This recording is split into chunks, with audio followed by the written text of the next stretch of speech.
seorang pemuda bernasib nahas setelah kepergok mencuri di sebuah minimarket di Desa Cengkalsewu, Kecamatan Sukolilo, Kabupaten Pati pada Jumat 10 Oktober 2025. Pelaku dilaporkan menyembunyikan minyak kayu putih dan penyedap rasa di dalam jaketnya sebelum aksinya dipergoki oleh pemilik toko.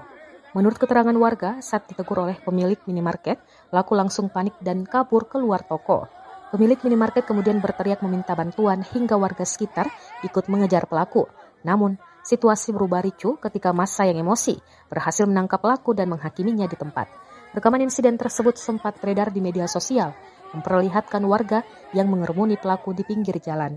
Beruntung, pihak kepolisian segera datang mengamankan pelaku agar tak menjadi bulan-bulanan lebih parah.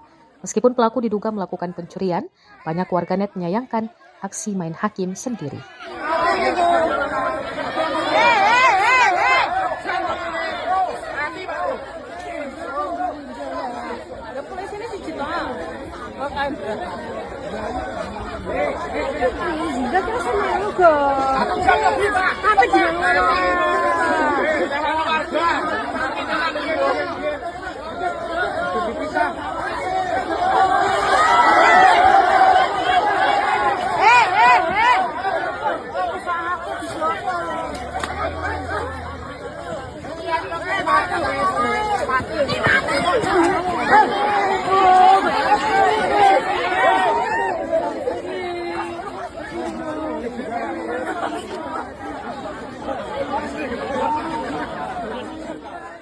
Download Tribun X sekarang, menghadirkan lokal menjadi Indonesia.